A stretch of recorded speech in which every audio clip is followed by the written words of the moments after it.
क्या ईरान पर American attack में पाकिस्तान की जो एयर स्पेस है क्या वो इस्तेमाल हुई है या नहीं? तो चलो जानते हैं।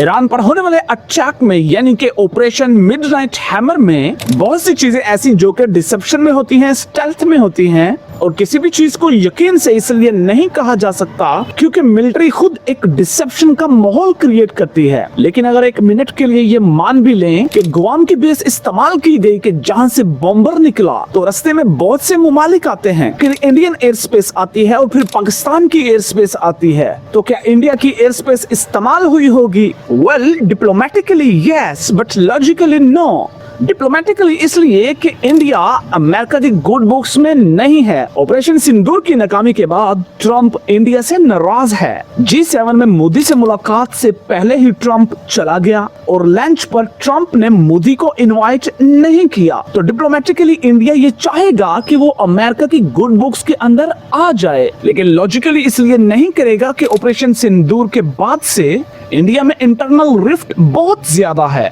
और इंडिया ऑपरेशन सिंदूर की नाकामी के बाद एक नया फ्लैश पॉइंट ईरान के साथ खोलेगा नहीं। तो क्या पाकिस्तान की एयर स्पेसेस इस्तेमाल हुई होंगी? Well, technically could be, but logically no. Technically इसलिए कि पाकिस्तान की जो एयर स्पेसेस है America being a super power क्या इस्तेमाल कर सकता है, बट लॉजिकली पाकिस्तानी अपनी एयर स्पेसेस देगा नहीं। उसकी वजह यह है कि पाकिस्तानी अपने मशरकी बॉर्डर में ऑलरेडी इंडिया के साथ किसी भी वक्त होने वाली जंग के लिए तैयार है और पाकिस्तान के शिमाल मगरब में अफगानिस्तान बॉर्डर से टीपीपी परेशान करती है और इस वक्त पाकिस्तान ईरान का बॉर्डर अपने लिए खोलेगा नहीं।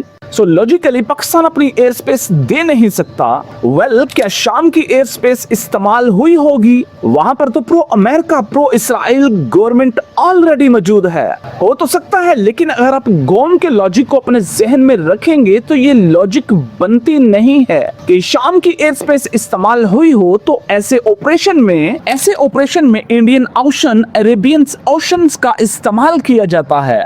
अब किसी भी मुल्क की एयर स्पेस को अवॉइड करके पूरे का पूरा ऑपरेशन मुकम्मल किया जा सकता है। इस वक्त जो कोई आपको ये बताए कि कौन सी एयर स्पेस इस्तेमाल हुई है और कौन सी नहीं, वो आपको डिस्ट्रैक्ट करने की कोशिश कर रहा है, क्योंकि नैरेटिव इस वक्त ये नहीं है कि ये हमला हुआ कैसे, बल्कि नैरेटिव ये है कि ये हमला हुआ एक सॉवरन कंट्री की बाउंड्री को विदाउट एनी अकाउंटेबिलिटी अमेरिका ने पमाल करने की कोशिश की। ये टेक्निकल डिटेल्स की कहानी नहीं है, ये एक पॉलिटिकल क्राइम है और नैरेटिव बड़ा सिंपल है कि ईरान के साथ ये ज्यादती हुई और अमेरिका ने ये ज्यादती की और ईरान का रिटेलिएट करने का हक मौजूद है। कि नैरेटिव ये है कि being a Muslim we need to stand with Iran. Tehran हो गर आलम मशरिक का जनीवा, शायद कुर्रा अर्ज की तकदीर बदल जाए।